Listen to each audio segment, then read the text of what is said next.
This is tape 2. Hello there! Welcome, I'm glad you could come back. I promise in this particular tape to really throw you a bone, something you can really chew on. Thanks a lot. Hold on just a second now. In the last tape, I'd mentioned to you about the three particular angels. Well, because we're in a third dimension, that may be why there's supposedly three prime angels. I'm not sure. But let's take a closer look at that. Does other religions have this? And of course, if we look at the basic Darwinian religion, which it is a religion simply means that there's a God figure ahead of you, and he's telling you what to do, and you're a good little sheep and you're doing it via taking his pills, divine medication, and paying a tithe. A nice one, I might say. So you have, of course, DNA. There's one triad.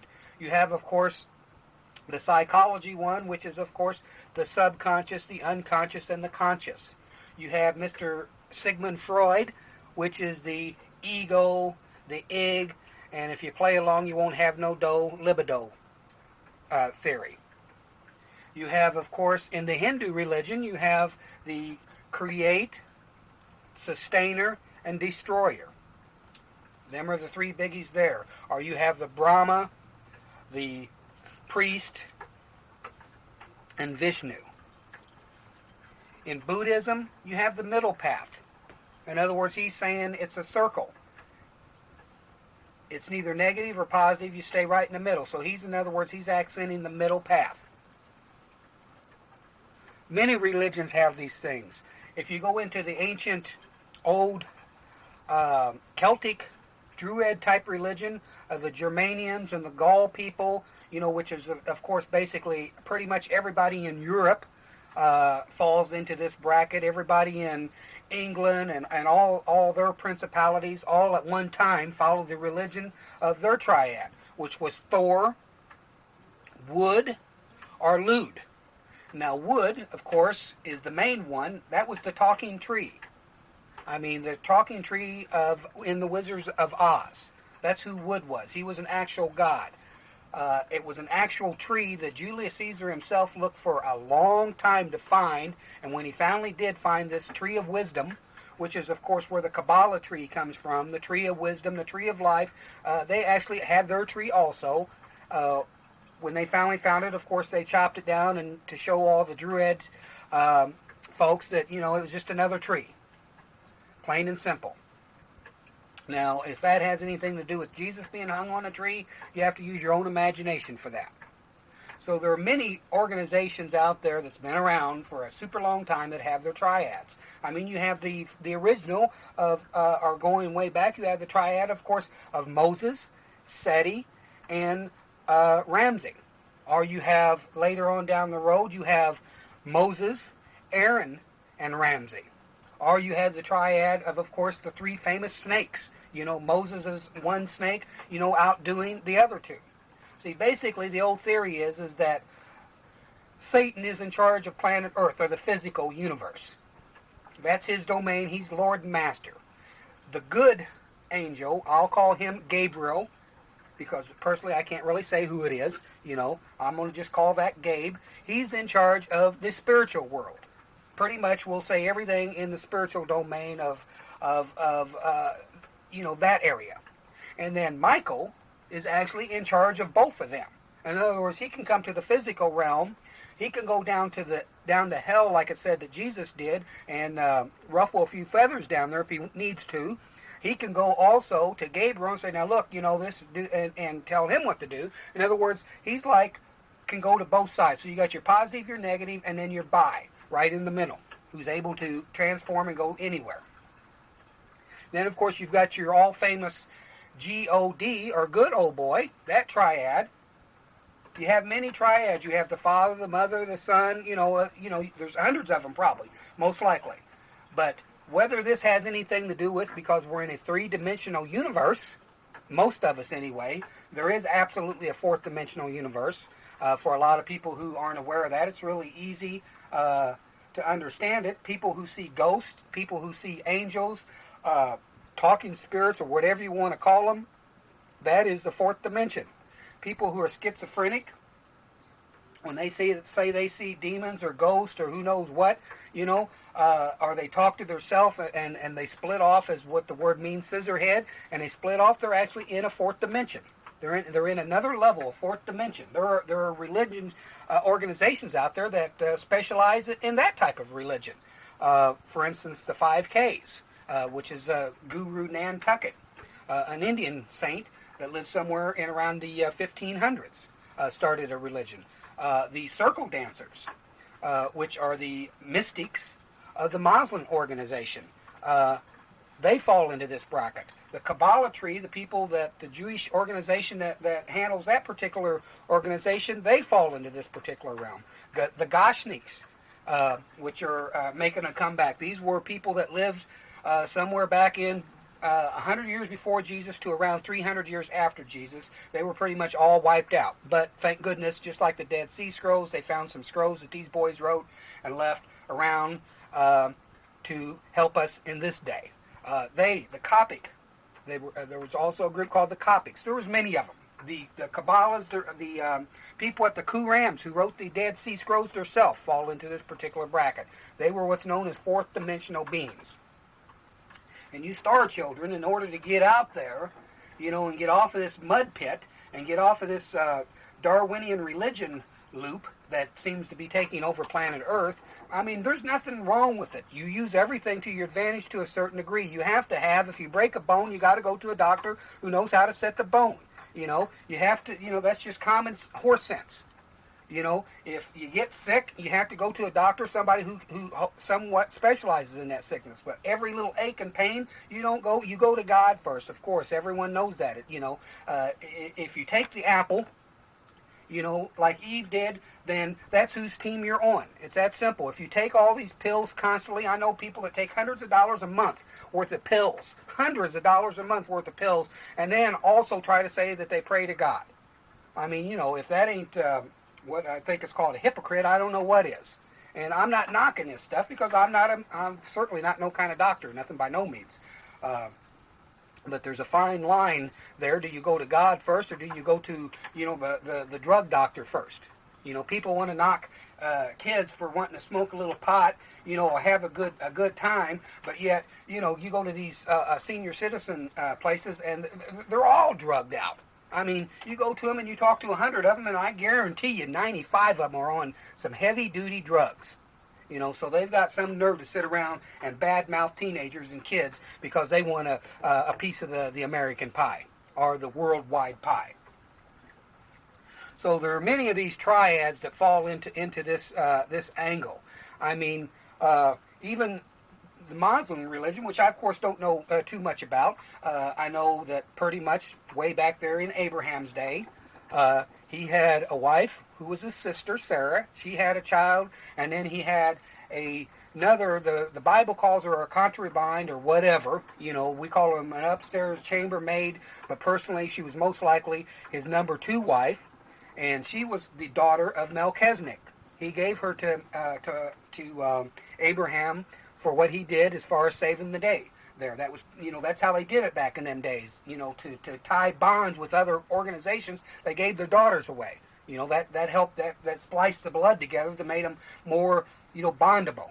Well, that's who Hagar was. She was the daughter of Melchizedek, which is why their religion is just as big as Christianity, because in reality, Melchizedek actually started both the religions. He started the Christianity, Judaic religion, and he started the Judaic Muslim religion. They were both under his tree, and of course there's many, Lord knows how many hundreds of different offshoots from that all stem from that one guy, Melchizedek, and Abraham, and them 2 ladies. But what's that got to do with the hill of beans of anything? Not a thing, other than the fact that if you're going to go out and kill people, if you're going to go out and steal people's land and murder them all in the name of some religion, at least know your facts. It's like some kid was trying to tell me, well, we're right in what we're doing over in Iraq and blah, blah, blah, blah.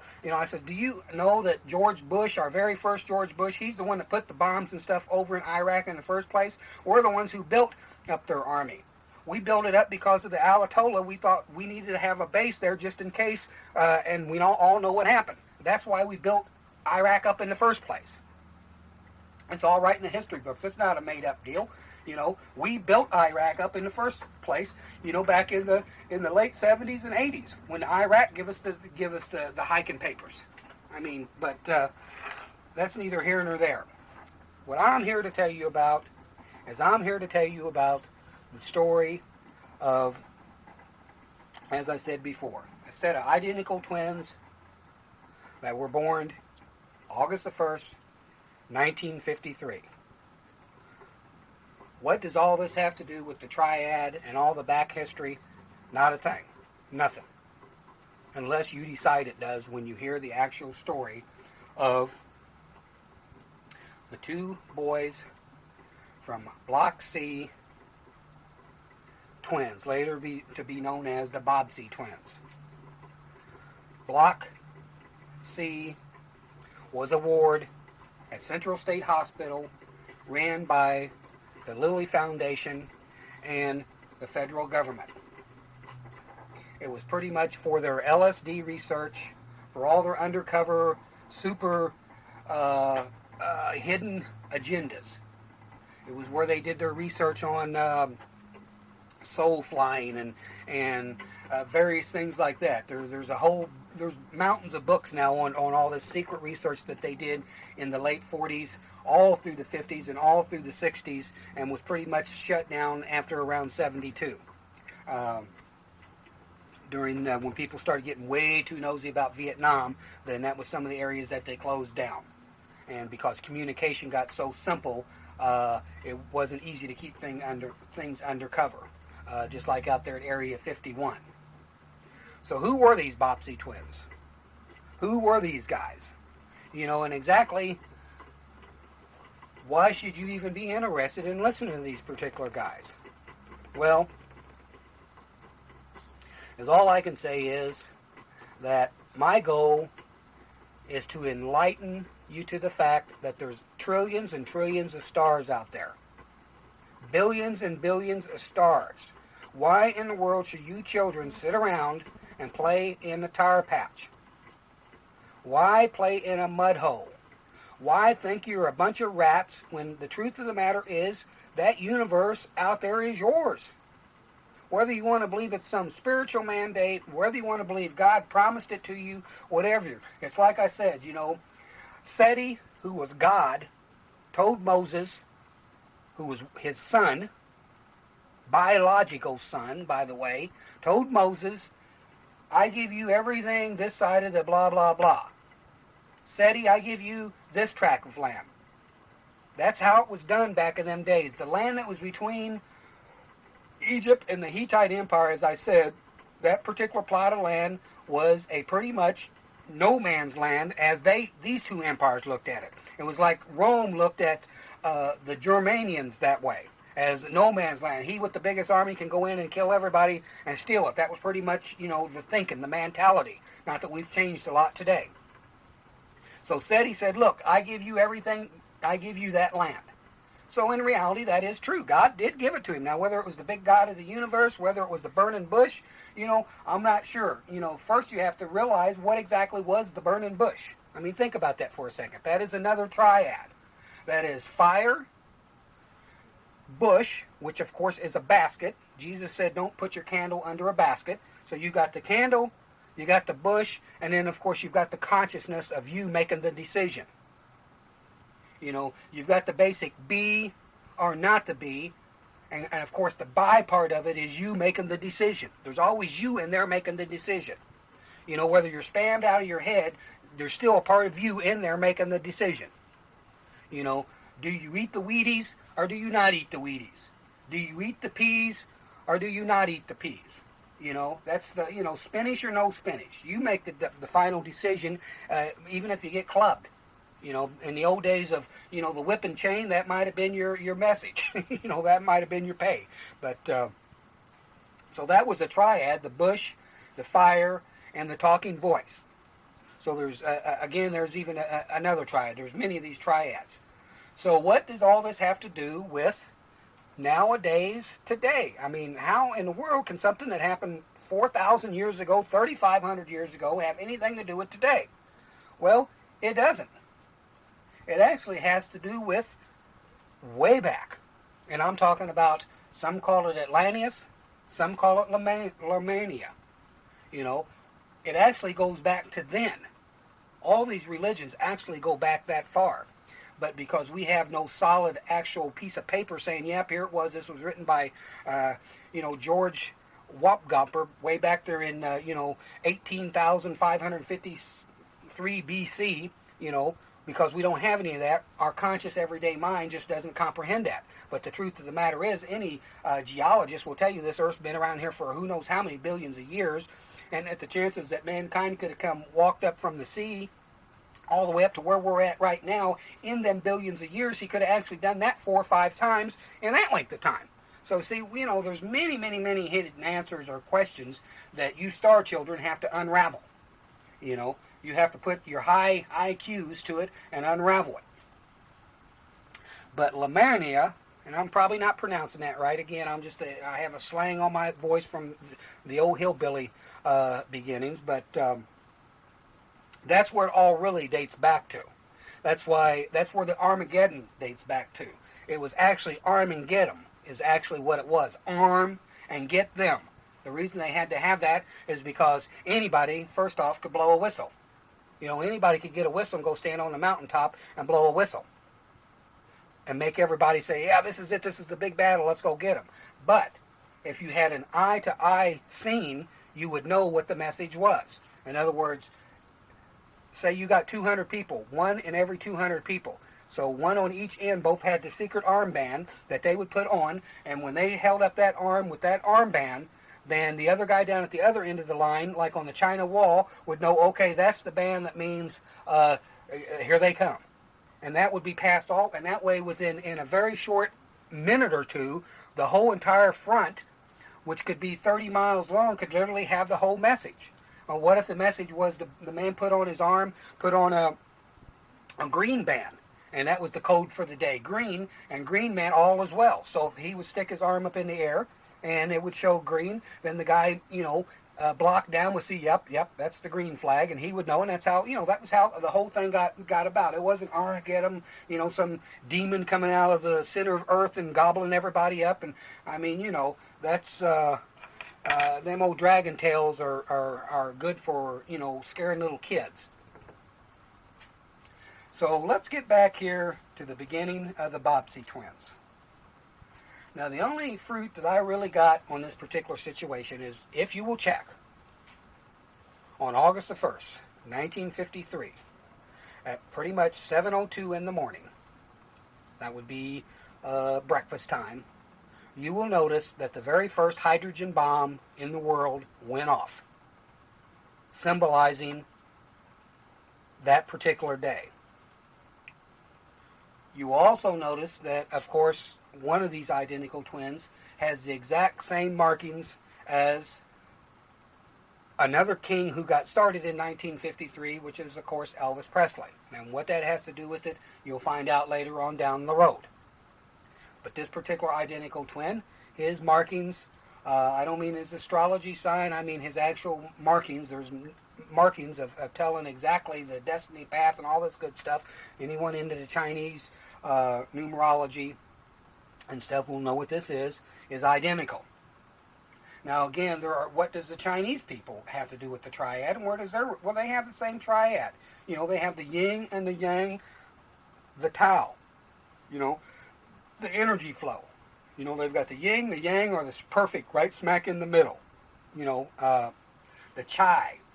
So they also have their triad. This triad is a very, very, very, very, very old thing. I mean, pretty much the way that it works is if one angle pulls one way, the other two automatically pull with it. If one angle pulls the other way, it's a constantly keeping the whole thing in shape. It's almost like a perfect circle. Buddha referred to it as a circle, as a matter of fact. He said that if you got on it and swung around it, and went 5 lifetimes in the negative, then 5 lifetimes in the positive, that you would go around this complete circle. And he called it, circle. Some people call it the wheel of 84. That's actual 84. If you do your numerology, we'll see that actually means 3, of course. You know, 12 or 84 means 3. So many, many, many, many, many things mean this 3. So now we'll get into the imagination and the actual story and the actual beginning of the 13 who knew.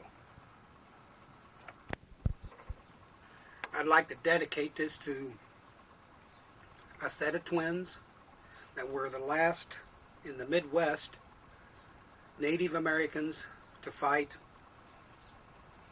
to try to save their lands and their way of life, the Miamis, the medicine man and the chief, and of course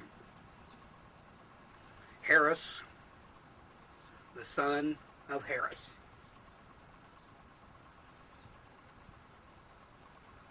And to the coincidence of the Indianapolis being the ship that lost all, delivering the 2 atomic bombs that we all know ended, supposedly, World War II.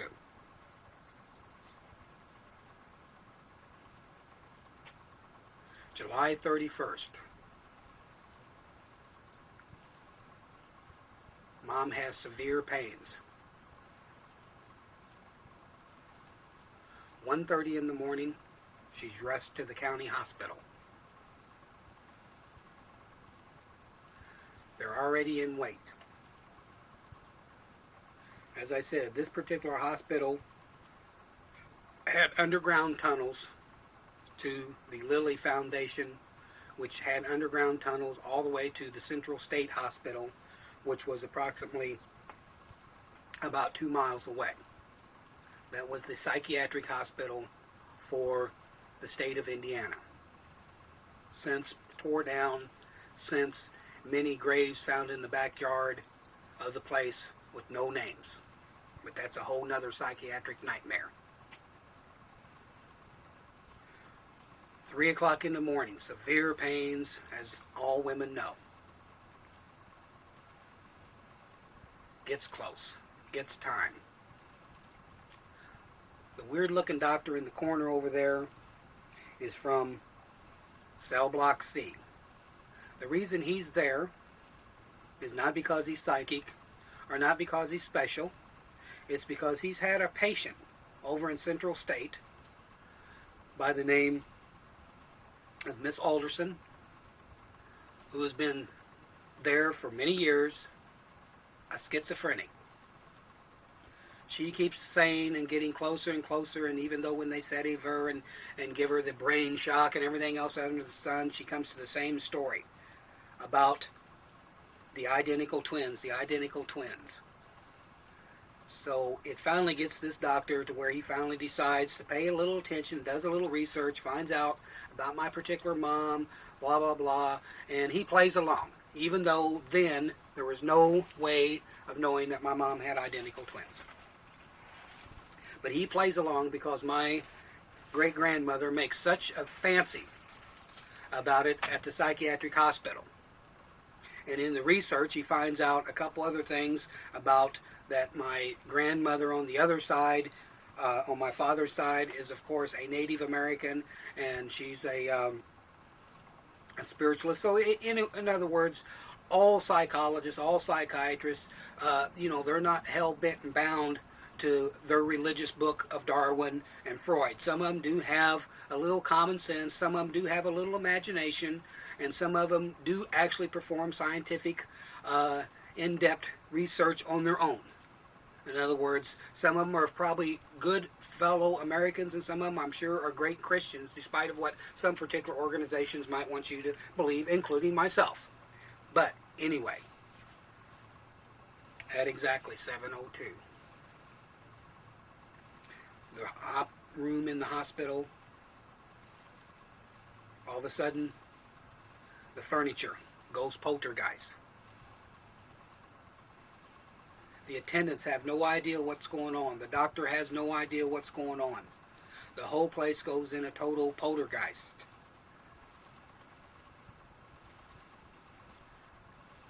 In the rush of the delivery, the little 2 pound, 7 ounce boy comes popping out. They immediately, of course, put him in an incubator because he's blue, and rush him off from mama into a room. Later they discover, 3 minutes later, out comes the bouncing 7 pound, 2 ounce baby boy, with everything being totally fine. Well, back in them days, a kid that was only 2 pounds and 7 ounces or 9 ounces or whatever didn't have much of a chance. But they did know, put him in an incubator, and give him some special attention. They had the basics.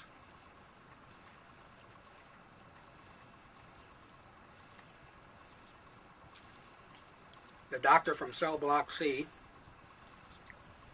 said, this was pretty interesting. So he already had his instructions from on up the chain from other people, that there was a lookout, that anything that abnormal happened, they were supposed to report it. And abnormal was identical twins, because back in the 40s and 50s and earlier, identical twins were very special. Not that they were special in ways of trying to pat myself on the back. It's just they made the best research lab rats. Because you could give one a drug, the other one a different drug, and you could get a more accurate evaluation with identical twins, because the markers were all pretty much identical. That's why they were called identical. So you could get a true test on these, supposedly. So, of course, he had no idea of knowing at the exact same time of the hydrogen bomb being let off by the Soviet Union. The very first one ever let off was at the exact same time. He had no idea. His higher-ups had no idea. But about 30 days later,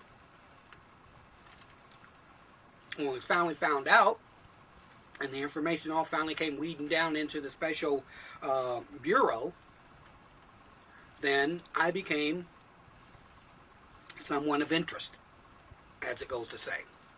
Because, I had 2 points that they liked. Point 1 was, of course, the identical twin. And, of course, point 2 was something very major in the physical universe actually happened almost at the same time that I was born or my twin brother was born. So, in, Chinese numerology or other types of things like that that's what they call an indicator, a marker. Something, I won't call it a star to follow, or I won't call it like Buddha had a star that followed him, supposedly, and Krishna and Jesus, and, or I won't say it's anything like that. I'm just saying that, that's what happened. And there was probably 1 million babies born at that exact same time. So I'm not trying to slap myself on the back here at all. I'm just trying to give you the basic raw facts of how I became the number 1 lab rat for Eli Lilly.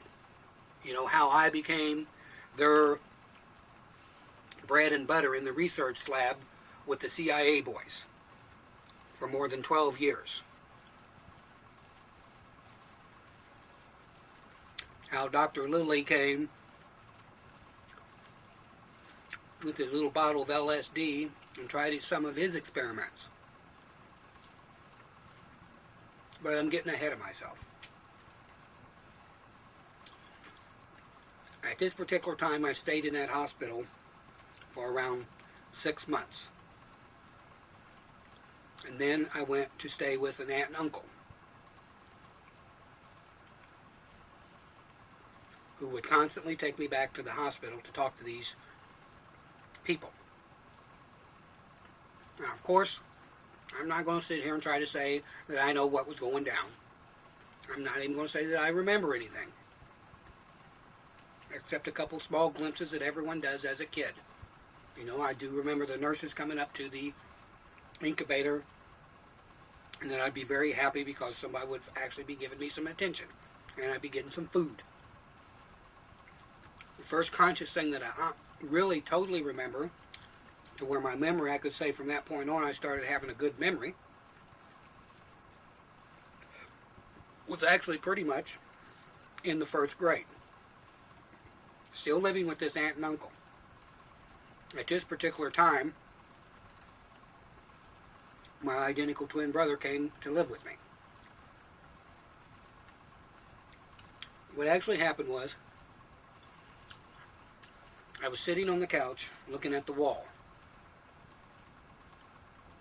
All of a sudden, the wall just totally disappeared in front of me. The next thing I knew, I noticed way out there was a pulsating light that I seen. And this pulsating light, the more that I looked at it, the more I realized that it was getting bigger and bigger, and it was perfectly round.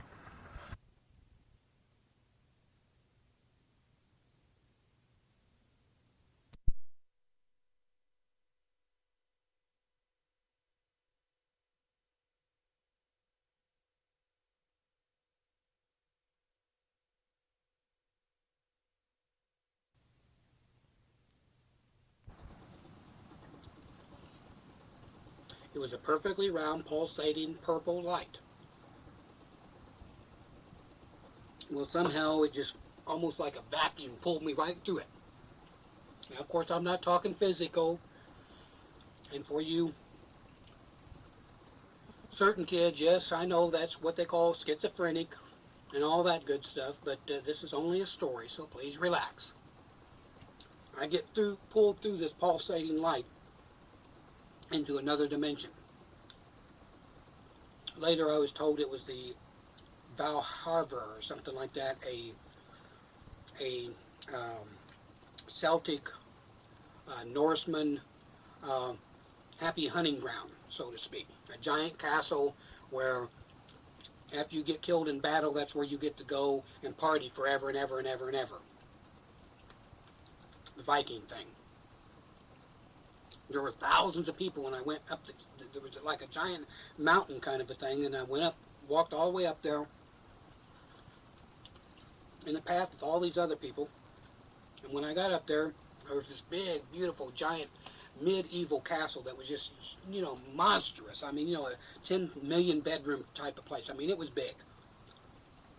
I go in, and as soon as I go into this big, giant room, that was huge and monstrous room, the first thing I noticed is this purple, pulsating rose. And then I realized that was what I was seeing.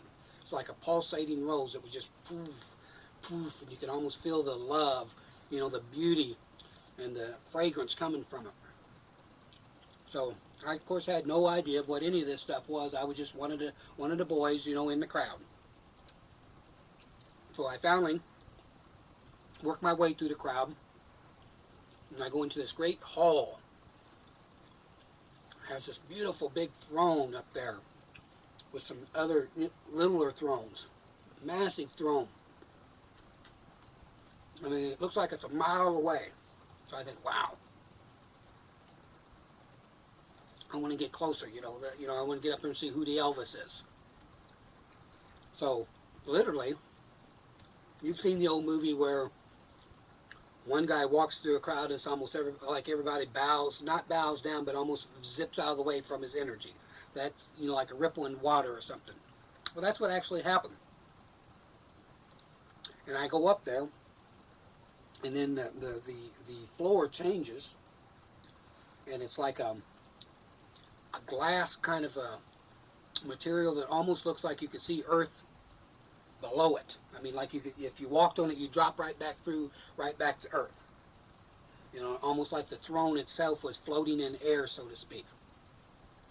But I think, well, I made it this far, so I thought, what the heck? So I walk on right up to the throne, and then something just totally overtakes me. I don't, do the old lay down on the floor and kiss the feet, kiss the ring, do the, all that stuff. I can't say I recognize the person. I can't even tell you who I thought the person was. Any of this stuff, at this stage of the game, like I said, I was just a little kid in my mind. Even though my body, I don't believe, was at that time. Is all I know is I walked perfectly right up to the person, whoever it was, and kissed him on the cheek, give him a quick little hug, and then I sit down beside him. And then I woke up. Now, the interesting thing is when I woke up back in Indianapolis, in Slumville. Needless to say, I remember this dream fully. I was totally confused, but I had wet on myself. And it's the first time that I'd done that. I wet all over myself, and it was like 2 o'clock in the afternoon or something. I wet all over this couch. Oh, my aunt went into a rage. I mean, I'm talking like bulldog rage. She went from, the nicest woman in the world, so I thought, to a total bulldog. I mean, I thought she was going to tear my head off, rip my clothes off, you know, whip my fanny. I mean, she was vicious about this. That was her couch. Well, unfortunately, I started doing this every day. I started having this vision practically every day, and every day I would do the same thing. I'd wet on her couch, or I'd wet in a chair. She'd even put plastic down, but I'd still do it. Well, she got into no water after 5, and, she played, because I started doing it at night, too. So it turned into a real nightmare, because this woman, she really turned into a vicious person. And her son took advantage of the situation now that he seen that his mom was, against me, and he started molesting me. So I, had to fend off this 12-year-old, 14-year-old kid. Well, he was in high school, so I don't know how you got to be in high school. But he was in high school. I had to fend him off from making me do sexual favors for him, as he called it, And, he did the old, moms and dads don't believe this stuff, but he did the old, I fell for it just like that, the old rub-down game. Oh, give me a rub down, started with the back, one thing led to another, well, you got to this, you got to that, it's amazing, little kids fall for that, but, I fell for it, so I don't know why other kids wouldn't fall for it either, unless they already hear the story firsthand, that older boys, older girls, older people, I guess, play this game on you.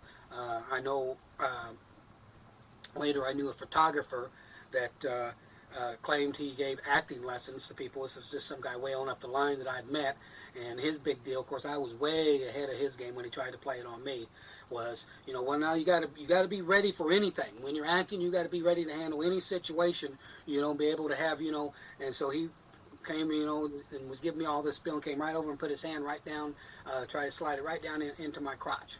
It's like, well, when I get paid, I'll be ready for anything, is what I told him.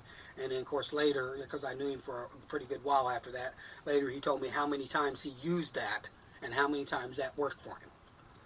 The old, well, you got to be prepared in acting for anything. You got to be right on the second of the acting mode. You got, kind of a deal. So, and I guess that's one that they use. Another good one, of course, they used when I lived out in Hollywood, was the old, they were the producer, and they were going to make you the next Earl Flynn. That was the main line. But anyway, I'm getting ahead of myself. So after about 9 years old, I quit living with this aunt because she just became too vicious, and I told the doctors at the Lilly Clinic what was happening and what her nephew was doing, or her son was doing to me and everything. So they got me out of that situation pretty darn fast, but they were extremely interested, in these dreams and these visions I was having. And of course that started the whole LSD regimen, and who knows, I may have been on LSD then and not even known it. Because, when you're a guinea pig for these people, they don't tell you nothing. You're the pig. You're the rat. You're the bottom guy on the totem pole. You're the monkey. Speaking of monkeys, people think that there wasn't a such thing as the monkey ranch. I'm referring to some people that are into the old discovering research of the way psychiatrists and shit acted back in the 40s and 50s. Well, there really was an actual monkey ranch in Indianapolis, actually outskirts of Indianapolis, in Greenfield, I believe, Greencastle or Newcastle, Greencastle I think it was called, but it was a real live monkey ranch. I actually went out there myself a few times, and they had literally thousands and thousands and thousands of these monkeys that they did research on. Later they had to move all that underground because of the fact that the animal activists got so much publicity that they had to say they quit doing it, and they just moved everything underground and switched everything supposedly to rats, which is where I came into the picture, unfortunately. But anyway, so between the age of about 9 and 12, they really worked on this psychic ability type program with me, and tried to, get me to they did all the patterns, you name it, and they tried it, I'm sure. What color am I holding up with these cards? What number is this card? They throw me in a room with a bunch of toys and see what kind of toys they give me, like, In one room, they put all these different kinds of toys to see which kind of toy, and I knew all this up front because, I was actually my invisible friend. Yep, there he goes. There he goes. He's going to tell you about his invisible friend. But I forgot to mention that he came back through the circle with me. My invisible friend, would tell me what these guys were going to do ahead of time. So like this time, they threw me in this room, and it was a room that was pretty much had mirrors all the way around it. But I was supposed to be ignorant and stupid and be about a 10-year-old kid and not have any clue what's going on. So anyway, they have all these toys, and they want to see which toy, what I actually pick up. So I pick up this big box that's got these squares and rectangles and everything else in it, and I think there was like 24 pieces in it. And no instructions, just they were all piled up in the box, and then there was the other part of the box where you could clearly see that that's where everyone went. So I mean, in less than like boom, boom, boom, boom, boom, boom, I put every one of them exactly where they went, and they never put me back in that room again. I was ready for the next phase of the game. So that phase of the game, of course, was they started asking me, "Do you know anything about the future? Do you know anything about the future?" And I said, this was when I was about 9 years old. I said, "Well, yeah." I says, "I know that."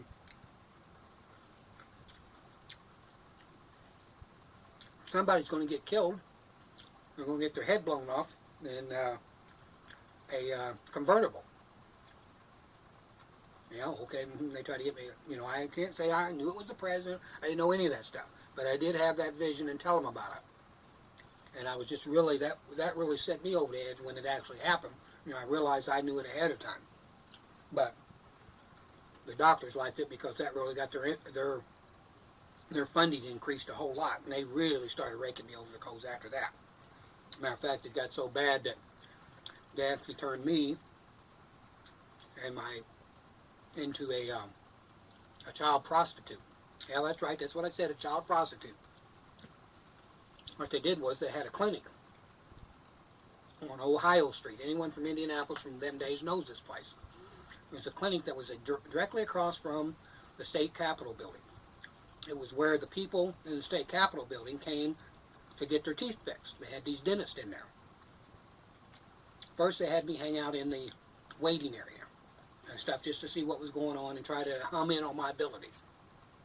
What they would do with these poor folk, they'd bring them in, they'd give them some kind of laughing gas and sedatives, whatever, and make them go unconscious, and then they would see if I could, get any questions out of them.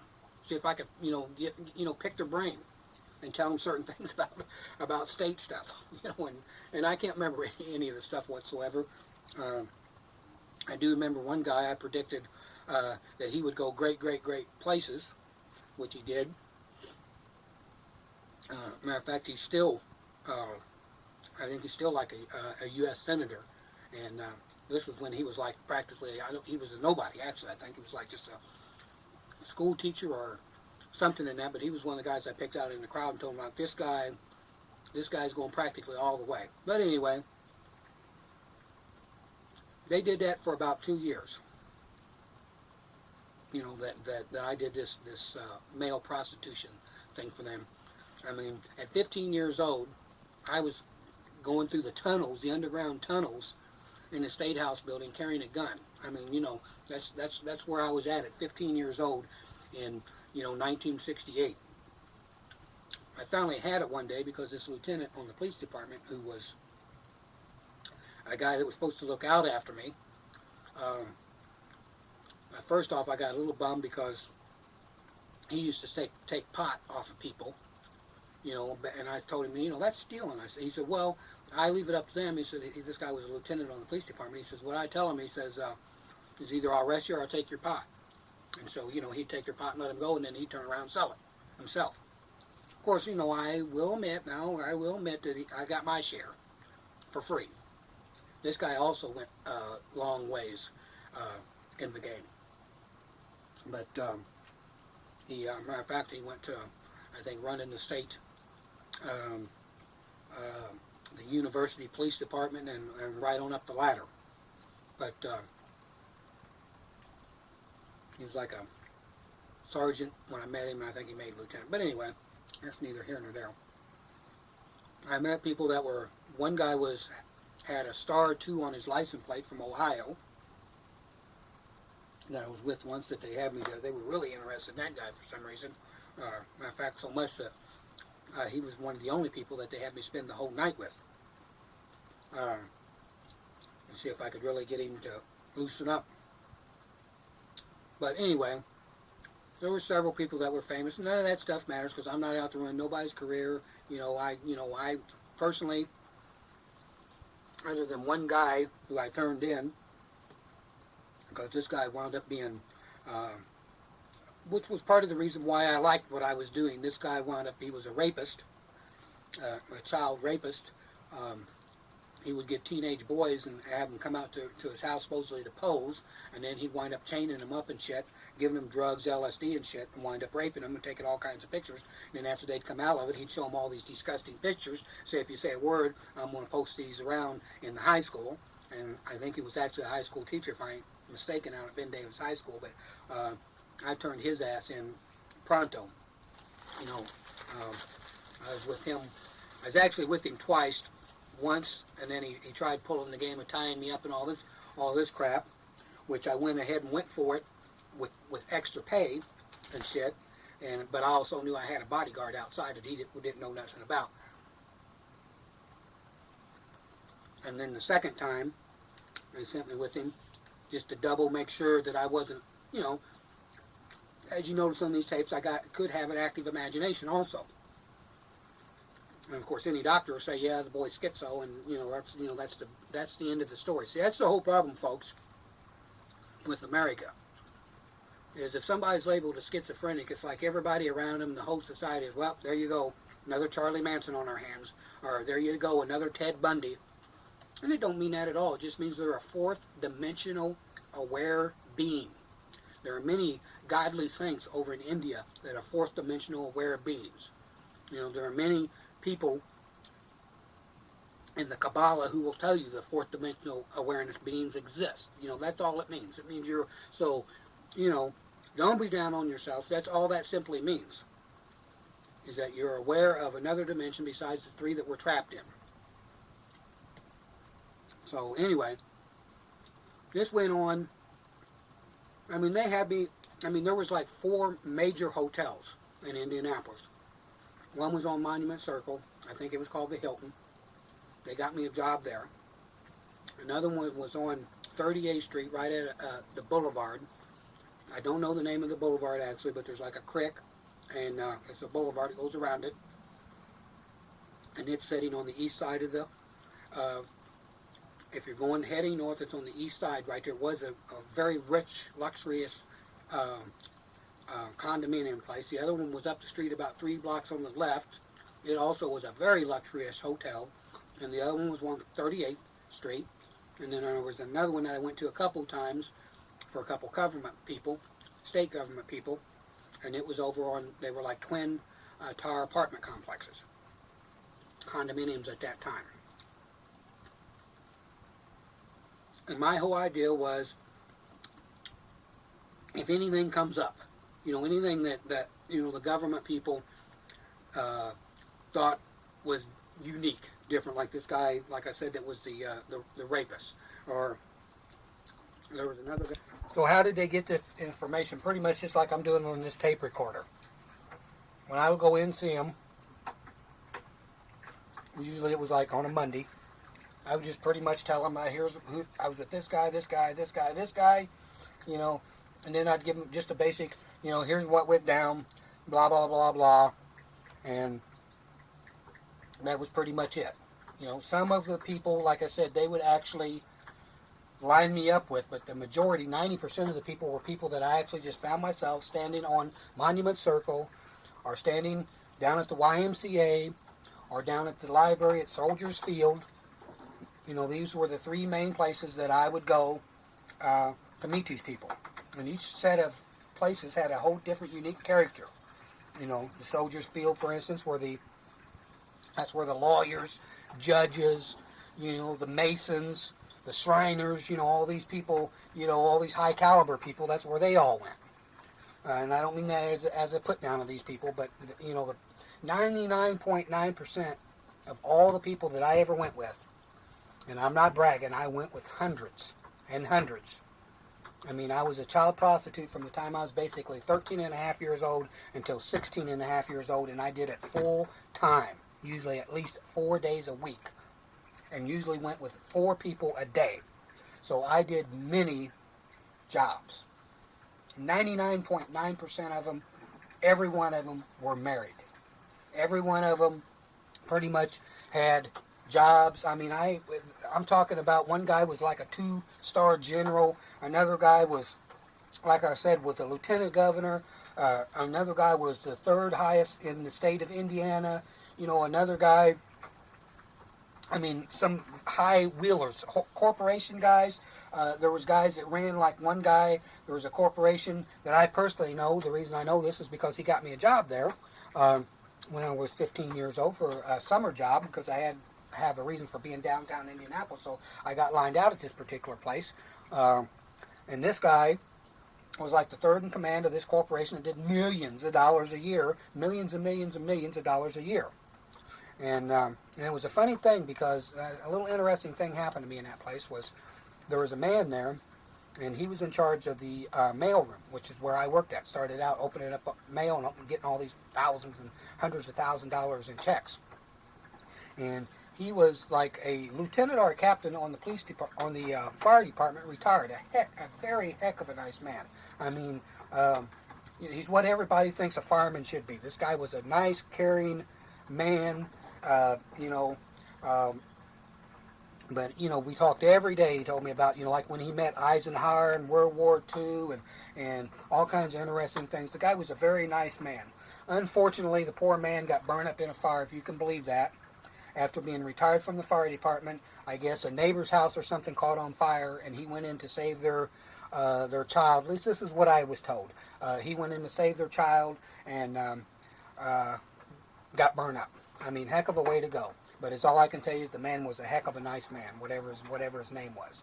And another interesting thing is I got burnt royally also at the same place. There was a guy there, and I will tell you his name. His name was Darrell Flood, and he was in charge of the printing department and supplies, which later I got moved up to. This man actually got me to buy stocks, which I never heard of in my life. And he was learning to be a stockbroker, and he got me to buy these stocks, and I gave him my paycheck for 4 weeks in a row. $75 a week I gave this guy to buy these stocks, because I didn't need the money, because I was making all this big time money. So, but I gave him these checks, you know. Well, when I decided to quit that job, of course, because now I was going out to Hollywood, I told this Mr. Flood, I said, well, I want my money back. And he said, okay, I'll sell your stock.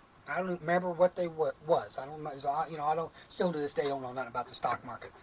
But anyways, all I know is he got a check, and I looked at it, and it had my name on it for the like $305 or something like that, whatever it was. And I looked at it, and I said, well, this is my check. He says, well, of course it's your check. He says, that's your money. He says, you lost it all in the stock market. He says, we have to pay them because you lost. And being stupid, you know, I signed a check and gave it to him and went on about my business. You know, now I know the man just was a downright crook, you know. And his wife was the nicest woman in the world. You know, she was a beautician. I hope she found out she was, you know, of course, you know, I guess there was a lot of them stockbroker crooks, as we all know, by Enron and some of these other places that's come about down our line after, you know, time's gone by. But anyway, hustling and being the government man was all fine until one day a couple interesting things happened that I got scared out of my wits over. And one of them was 2 murders that they took me to. One of them was in a house in Garfield Park area, and there was like 3 people tied up and murdered in that place. And this lieutenant took me over there to see if I could pick up anything, like a scent dog. I told him exactly what happened. Then later they took me over to this burger chef or McDonald's or whatever it was out on the far west side, and there was like a triple murder over there that happened. It's like, wow, I didn't know people actually did this kind of stuff. You know, because you know, the only thing I ever watched on TV was, you know, Dodge City and Wyatt Earp and Lucy. You know, I wasn't aware of any of the, I mean, I would, I wasn't even aware that people would pick you up and just kill you out of the blue on a street corner. You know, I had no idea any of that stuff ever happened. You know, like I said, other than my close encounter with that rapist guy, lunatic, that's when it was my first, of course, sign of these lunatics are out there. But, you know, I told them exactly what happened at both of these places.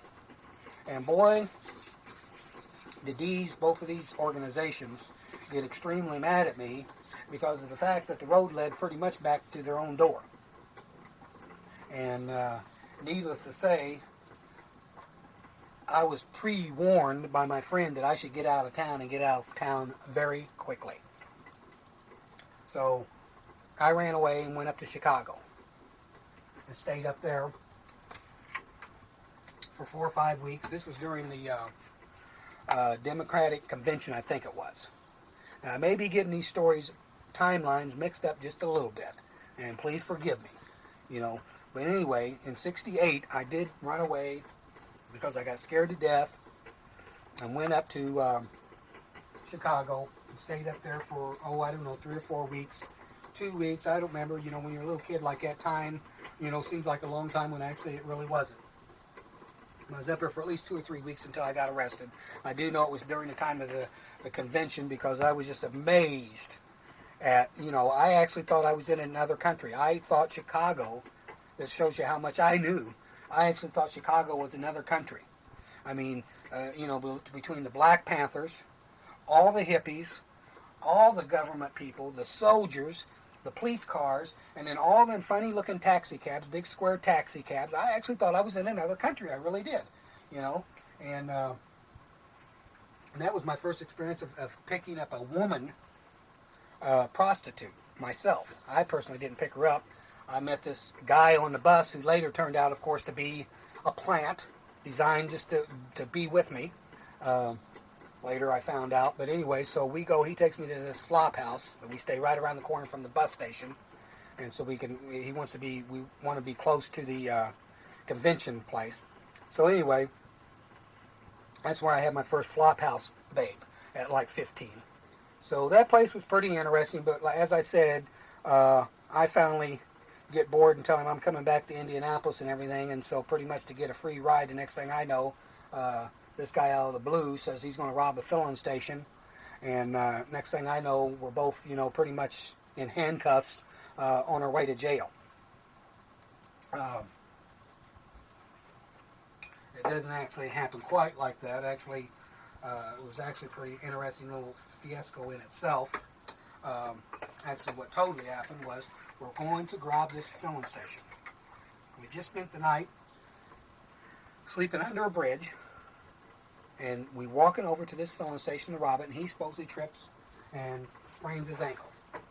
So he tells me I need to take him to the hospital because his ankle sprained too bad. Of course, now we can't rob this place because, we can't get away.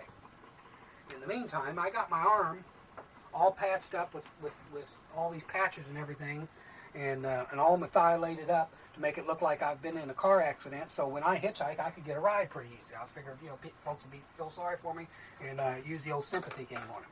Then he pulls this off, and because we were going to leave, he was going to rob the filling station. I was just going to be a decoy, and we were gone from that point on. Well, anyway, I take him to the hospital.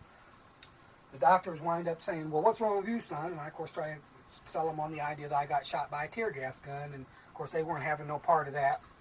And so next thing you know, I'm in jail. They're asking me what the heck was going on. I finally confessed to them, well, look, here's what happened. We were going to go rob this filling station. The guy fell, twisted his ankle, and hit his gun over there hit his gun. He had a gun? I said, well, yeah, he had a gun. How else you think was going to rob a filling station? So this cop takes me over here from this little town, and he actually thought I was some nitwit, I guess. He wanted me to go over while he stood by his patrol car.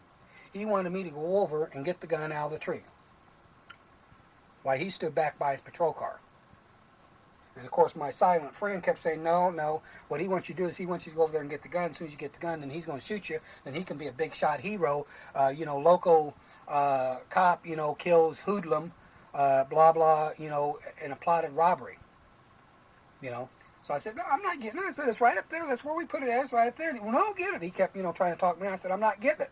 So finally, I just started screaming, you know, out and out by this tree. I, help, help, help, and all this, doing like kids should do if somebody, regardless if they're in a police uniform or what, if somebody's trying to make you do something you don't want to do, that's what you do. So that's what I did. I started screaming, and of course, next thing I know, there was doctors and nurses coming out of this hospital, like what, and then it was just happened to be the doctor that I talked to, what's going on, and I told him, I said, this man here is trying to get me to get that gun out of the tree up there, and I know as soon as I do it, he's going to shoot me. And of course, this cop, by no means, well, no, I'm not. Of course, the doctor said, I'll get it. And, you stand back over here, and he got it and everything. Of course, they took me back to jail, and this cop was extremely mad and unhappy. I didn't get fed for 2 days because of it. But anyway, sometimes these friends are good to have around. So anyway, I decided I'd go back to Indianapolis, and this just ain't really kicking. So I think, well, what am I going to do now? The people in Indianapolis are a little unhappy with me, so I think, well, I'll blend back into into things, and so I go back to Manual High School, and this is my first year of the ninth grade, and I go in. It's like 2 or 3 weeks. School's already started, but I go ahead and they take me in, and I'm in room 220, and everything grooves for a while, for about 3 months, until all of a sudden they come back to me. And when I say they, I'm referring to the people from the CIA operation, that they want me to go and check out this one particular person, who's, like I said, a two-star general. And they want me to hang out with him and see exactly, and I do. For about 2 months I hang out with this guy. He buys me a motorcycle, and I always remember the guy because he drove this old